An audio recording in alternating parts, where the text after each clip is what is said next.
everyone. I was enjoying that starting music a little bit more than I thought I would. But welcome to our webinar today. We are going to be talking about how to build your menopause business case. My name is Sarah Redwood, and I am the Director of Sales and Partnerships here at Peppy, and I am joined by my delightful colleague, Kayla Griswold, who is one of our client success managers. Kayla, would you mind giving a brief introduction? Of course. Thanks, Sarah. Hi, everyone. My name is Kayla Griswold, and I am thrilled to be here joining today's session. My background is in well-being and employee engagement, social impact, and I've been working with clients ranging all sizes across various industries. And then here at Peppy, as a client success manager, I have the focus of being that kind of strategic advisor to drive meaningful engagement and business impact, which is very, very topical for today as we discuss ROI. So thanks. Back over to you, Sarah. Thanks, Kayla. Just before we begin, we are recording the session, so I'll just cover the housekeeping bits. We are recording it, so we will be able to share the replay and the slides that we're talking through with you afterwards. Use the chat function as we go. We're going to have a live Q&A session at the end that Kayla and I will be able to answer. So if you've got any questions, please do ask. There is a strong chance that if you're wondering something, someone else is wondering it too. So please do ask away. And if you do have any tech issues, please address them to marketing@peppy.health so that we can get you sorted out as quickly as possible. So that's the unfun stuff out the way. Why are we here today? We know just by you being here that you will care about doing the right thing for your people. You'll want to be addressing menopause, figuring out, likely you'll be aware that people are struggling and wanting to work out, what you can do and how you can crucially get sign off from the right people to be able to get menopause on the agenda properly. So that's exactly what we're here with. That's exactly what we can help you with. The good news is there's loads of really strong evidence out there already that we can help you deploy in the right way to frame it in terms of financial impact for your organization. We can help you to frame it as a strategic investment, and we'll share the tools that we often use to help people build a menopause specific business case for leadership. But first of all, we're going to have a quick poll. We'd love to hear the challenges that you have currently. So the question is how to build your menopause. Oh, sorry, that's not the question. That's the title. What is your biggest challenge when it comes to building a menopause business case? I'll just read the answers. Getting senior buy-in, proving ROI, a lack of internal data, budget constraints, just not sure at all where to start, or all of the above. Probably the most common. Well, sorry, I shouldn't put words in anyone's mouth.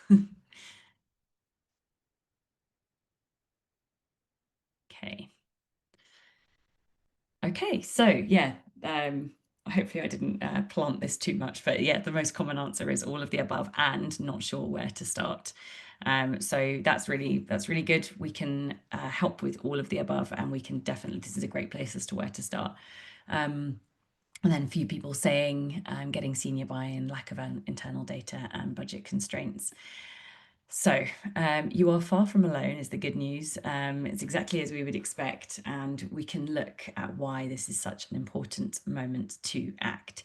So if we just look at a little bit of background context, and we will share our slides again and show a few stats. So we know that women over 50 are the fastest growing group in the UK workforce. So menopause perhaps wasn't so in the workplace a few decades ago, but it very much is now, and therefore it's a commercial imperative for employers to address. I think there's another slide coming up. Is that right? There we are. Yeah, and on top of this, we know that the government is also starting to mandate that employers address menopause. So we have the Employment Rights Bill that is currently going through government. We don't know exactly how it's going to land, but we know that menopause is going to be on there. Employers will not be able to avoid menopause, and it's going to be bringing new protections that are going to require employers to provide reasonable adjustments and demonstrate that they are addressing menopause for their employees. And again, this is one of the things that we're having lots of conversations with people about at the moment, and one of the things that we can help you with if this is a concern for you. Next slide, please. So I am actually going to jump in here, and thanks, Sarah, for kind of setting the scene because I think it's really important to just understand what's going on in the world, but also we can then tie it back to the workforce. So we're going to bring this to life together a little bit with a few stories, and we're familiar with, the stats and why this is important, obviously from a personal standpoint, but also the business perspective. But we're actually going to watch just a short video which shows some of the wonderful women behind the stats. And I'm sure there's several women in your workplaces as well who are going through kind of similar challenges you're going to hear in this video at work. But it really highlights the importance of proactive support. And that's something we talk about all the time, me, myself, with my clients as well, that preventative, proactive support. So let's watch this video together. Thank you. At one point last year, I had lost so much confidence in my ability to do my job that I knew I was good at and that I loved and still love, that I felt that I was going to have to go off and do something else, and was armed to get in front of a doctor to say, I need help.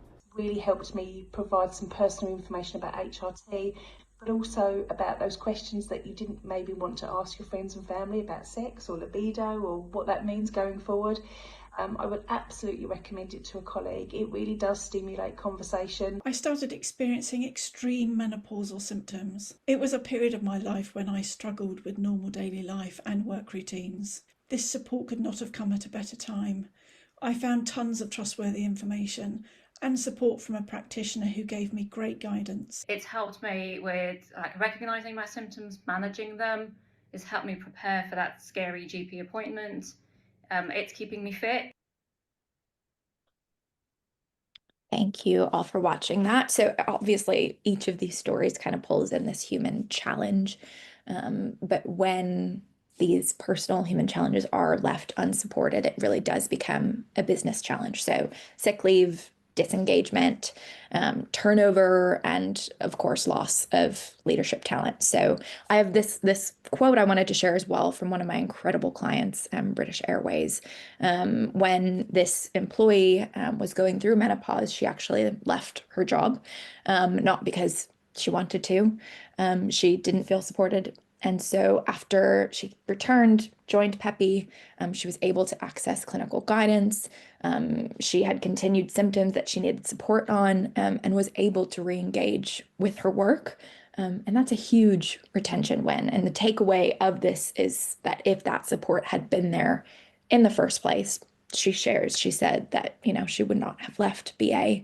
And she was an incredible leader. And, it then leads to, clients having to spend that 30K plus that it takes to replace a member of staff. And I see this with clients all of the time. This isn't a one-off story, unfortunately. I was actually just with a client in person 2 weeks ago for a benefit fair, and a woman approached me and came up and said, "Oh my gosh, Peppy, you're Peppy in person live." And she was kind enough to share that she was so close to leaving work that she then started having conversations internally about that she was struggling. And it was in that moment that someone then mentioned Peppy. And from there, she then downloaded the app, worked with our clinical team, and was able to get that support through us at that time that she needed. And she was able to stay and work. And she was so kind to share the story with me. But when employees feel supported, they're able to stay, perform, contribute, and support others around them too. It becomes part of this culture. Culture strengthens and absence drops, and that is the real ROI. So I'll talk a little bit later on about kind of how to embed this in the culture and what we work on from a client success perspective. But this quote really, really highlights the importance of menopause support and leads us really beautifully into, okay, what is the practical way to build your menopause business case internally? So for that, I'll be passing it back over to Sarah, please. Thank you, Kayla. As much as we are now going to talk through the menopause business case, I always think it is those personal stories that resonate so strongly and possibly the most. And I think we can all relate to a time when either we were really struggling or we know someone. It doesn't even have to be with menopause, but imagine something coming in that could then solve those issues so powerfully. And the feedback is very emotive and very powerful, as Kayla just described. So yeah, we all do agree that menopause support matters, and now we're going to look at how you can prove it. So I'm going to show you how we can turn these stories into a business case that resonates with your finance team. So there's the different angles that we look at when we are speaking to employers, and they generally sort of split into two different types of metric. Whether it is bottom line outcomes, these are the most tangible one, the ones that we focus your business case on, and ones where there's loads and loads of research and data out there that's very compelling to help you support these stories. And this is around sickness. We know that there is sickness and absence associated with menopause. Engagement and productivity, harder to quantify, but we know again there is an impact. And as a side note to that, we have been proven to improve productivity at work in our own research paper, which was published last year. And then attrition and retention. We know this is the expensive one. If you have someone who you wanted to retain leaving your organization because of a health issue that could have been supported and solved, these are expensive people to replace and get back up to scratch and have performing at the same level. And then there's the top line outcomes. So all the other things that we can do for your organization. And these are very bespoke. I think these are the ones that I will try and understand about when we first speak to each other.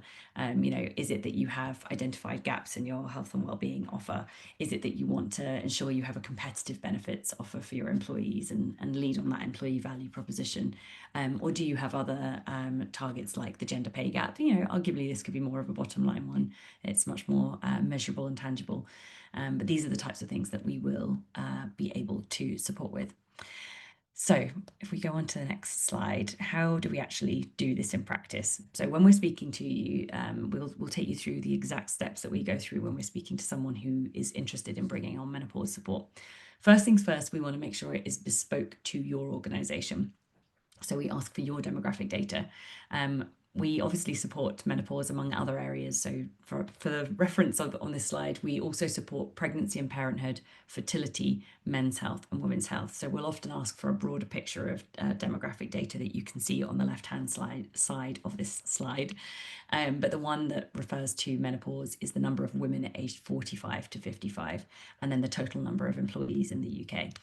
The reason we ask for this information is because we are then going to go away and based on the 200 and something clients that we currently have, we're going to forecast your utilization and say, okay, we know that you have X amount of women aged 45 to 55. We therefore know that X amount are going to use the service in all these different ways. And this informs how we price for you. This is really crucial to be able to build your business case, is to understand how your population is likely to be impacted and therefore what the cost is going to be. So that's step one. This is the type of thing we'll ask for, just to give you an idea. And we've highlighted in yellow here the ones that we ask for on the menopause side. So this is some dummy data. This is not based on a real organization. Next one, please. Then step two, we look at the research that already exists, and there is absolutely loads out there. So this can be one of the biggest challenges, I think, for people like you if you are struggling to find the evidence. There is so much, and how do you know what's credible, what's based on solid research and what's not? So we've gone out there, we've done that work for you, we've sifted through and we've selected only the most credible data from the most credible sources. And here are some examples of the sources that we get that from. And then we pull those out. So if we look at the next slide, we can see this is some of the data and some of the research that's been conducted already. So this is a huge study, 4,000 women here. 1 in 10 left their jobs. I always think statistics, it's really hard to let that sink in, but just imagine anything else that caused 1 in 10 of a group to leave their jobs entirely. Bearing in mind as well, women going through the menopause are typically more senior, they are more experienced, these are more expensive people who are more costly to replace. These are the exact opposite of the people we would want to be leaving their jobs. It's the worst group we can see leaving their jobs, especially if it's because of something that we could have prevented. About 1 in 6 are reducing their working hours because of their menopause, and 8% didn't apply for a promotion, citing menopause symptoms as the reason.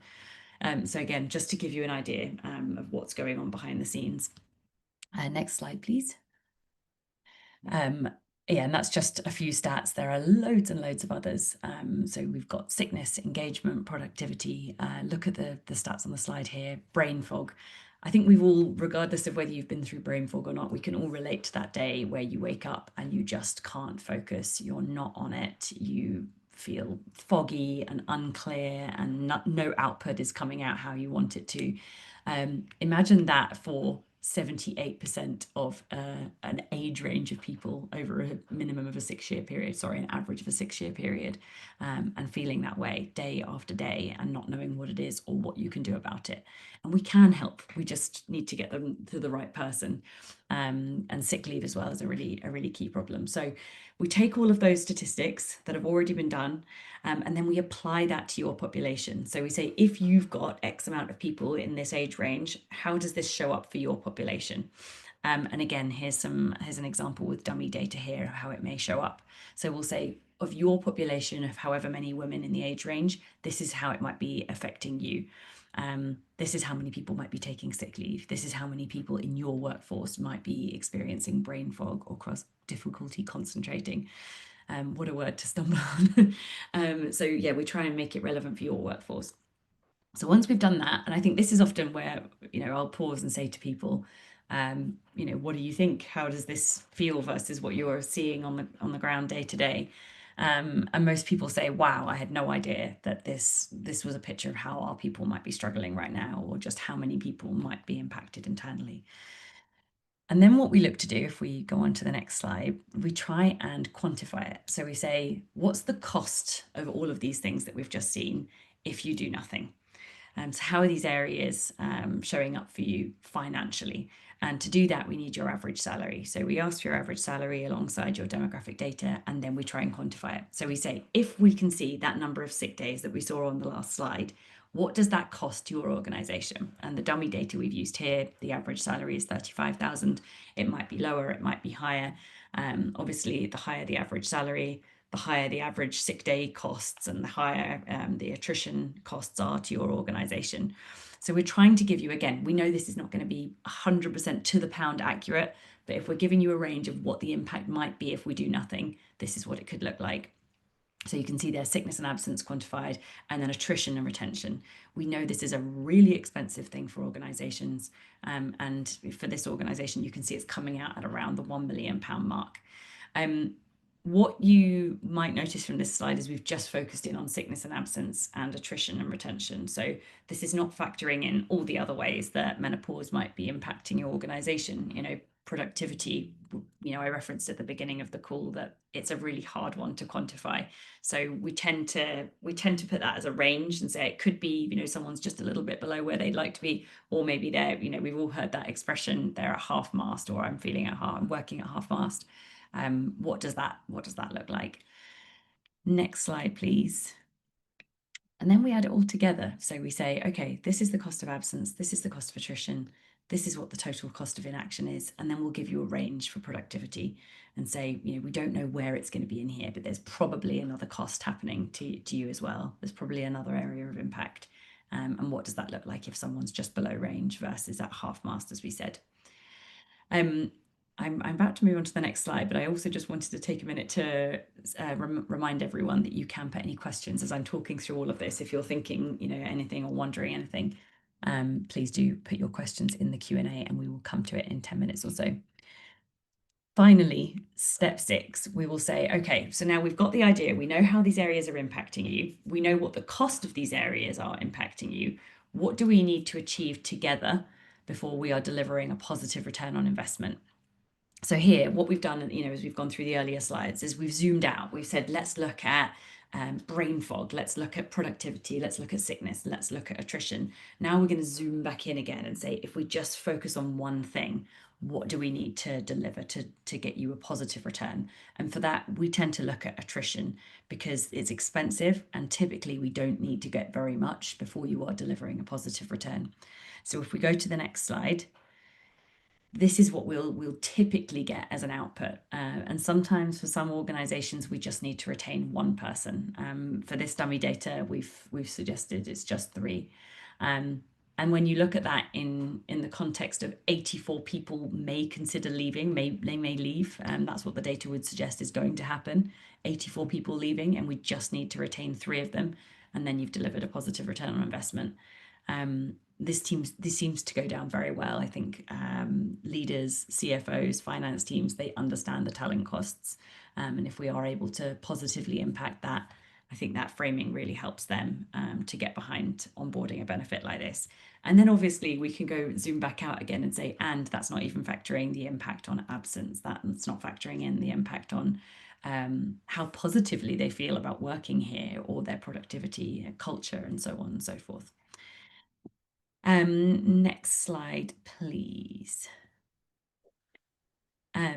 So sorry, I don't know if I'm meant to be doing this section or not. I've just been talking freely. Kayla, is this my bit or is this your bit? I'll jump in here, Sarah. I'll give you a little bit of a Perfect. break. No worries. Perfect. Thank you. I've been talking a lot. Of course. And just again, a reminder, if, as Sarah said, if you have questions, please use Q&A, especially while we have Sarah's brain here all together. And if you have the question, as Sarah said, someone else probably does too. So it'll be useful for everyone. But I'm going to kind of dive in here as to what works really, really well for our clients from my perspective on the client success side of things. So we serve over 200 of the world's largest brands. You can see some of them here on this impressive slide. But what this means is that our support is available to over 3 million people, which is pretty incredible. And I have the honor of working with a lot of these fantastic clients. And what I see working really, really well is the following. So just to kind of dive in here deeply together. So firstly, as we've touched on a little bit, leading with data and landing with stories. So numbers often will open the door for these conversations, but the human impact is really what keeps it open. So Peppy is not just providing support in the background to your employees. We're also on the client success side measuring its impact for all of our clients, which is really important. So to give an example, over a 90-day period and then on a 180-day period, we track how our menopause service literally helps to improve symptoms. So we look at the reduction of the number of people considering taking time off work, and lessening the overall impact of menopause and well-being and work performance. And to include an example, just kind of top of my head, across all of our clients, if we look at the decrease in the symptom severity after 180 days, so we survey on day 0 and then day 180, we see a symptom reduction of 58% across all of our users. So what that means is that more than half of the users we support are no longer experiencing severe symptoms, thanks to the brilliant support of our clinical team. And just to mention, kind of for all of our services, not just menopause, we actually track an ENPS improvement as well. So what this looks like is if employees are feeling more positive about you as an employer for providing Peppy. So again, it's connecting those numbers to the outcomes and business objectives that you are really trying to reach, which is kind of that collaboration that we have day to day in and out on the client success side. So secondly, again, it's tying it to those business priorities. So whether that's retention, DEI, or leadership development, connecting kind of the menopause support to these metrics that matters most to you and your board. And once you have Peppy, we have on the client success side, a continuous discussion of what this means internally for you and our clients, and then externally as well. So checking in on these objectives and development and deliverables. And a lot of our clients within the benefit space, reward space, HR space, in well-being space, they have this priority list, right? So it's always a long list, and we take it really, really seriously on our side of things to ensure we're really making the most of the partnership and helping to deliver on these objectives. And the third that Sarah mentioned is this employment rights bill. It's a massive topic everywhere right now, but especially in our world of Pepe. So it's accelerating the conversation, but those who are moving early are not just compliant, they're competitive. And that's really where their employers, these are the employers where people are really wanting to work.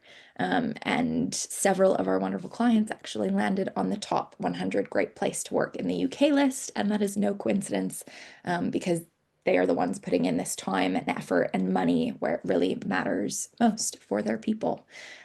So just to jump back into the slides, and again, just to kind of reiterate, this is why we're here. This is what Peppy is really here to help with. And we help to retain your people, manage sickness, absence, and of course, support your employees.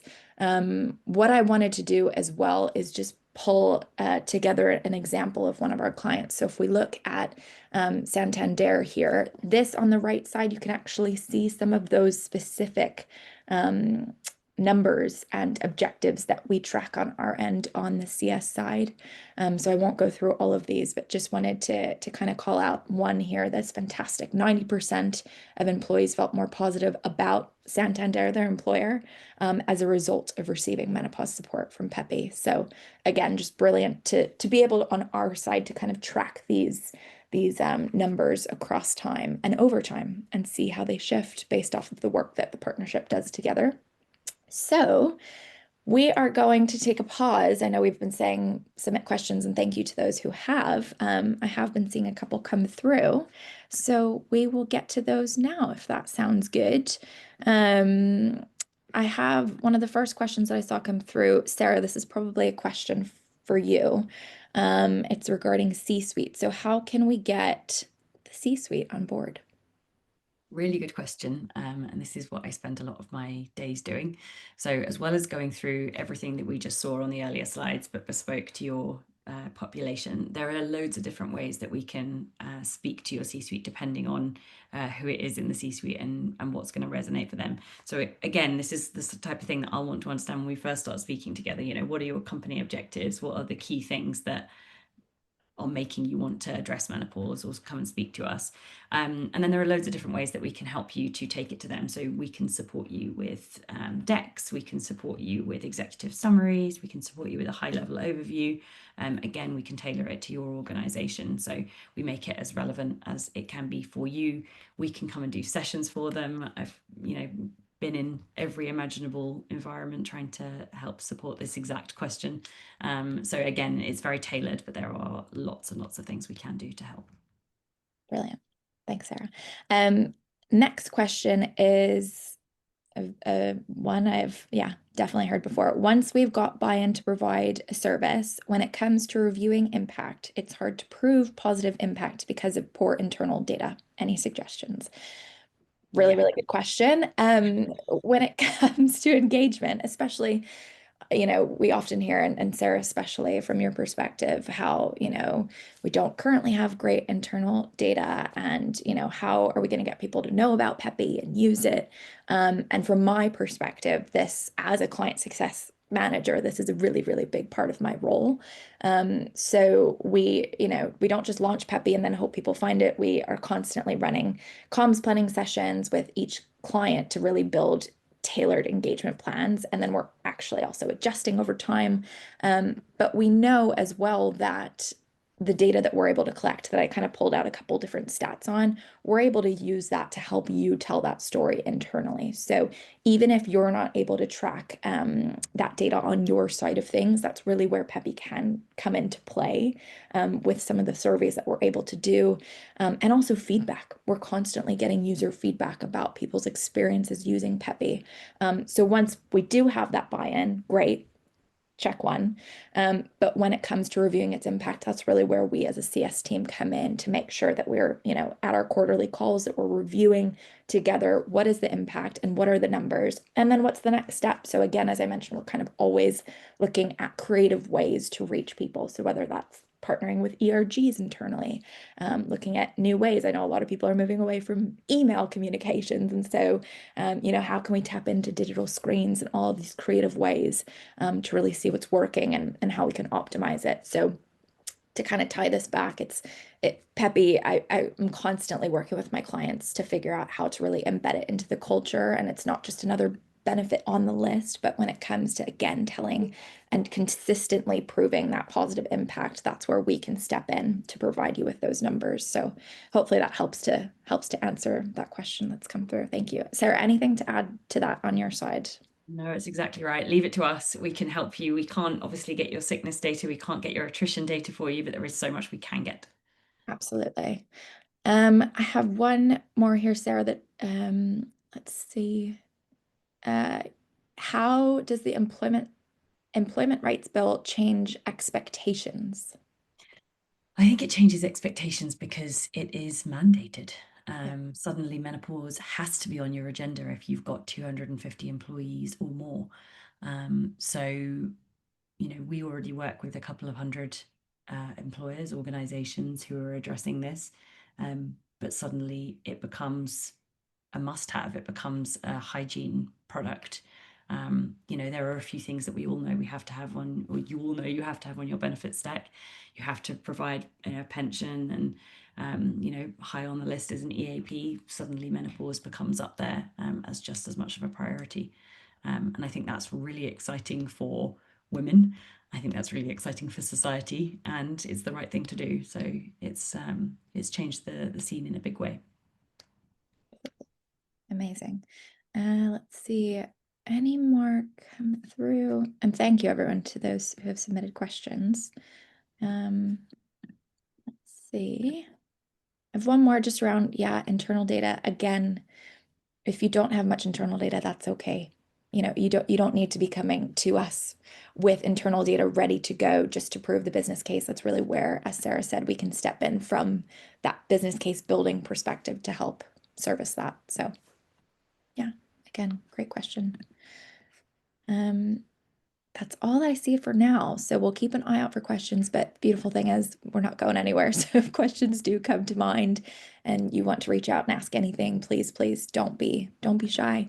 Don't be a stranger. But if you're not sure where to begin, that's okay. The most important thing is really just starting. As we said, especially with the employment rights bill, it's at this point, it's really imperative. But these small steps can really make a measurable difference over time. And we just want to commend each of you today who have joined this session, because this is time out of your day that you all took to learn more and figure out really what that best next step is. So a huge kudos to you all.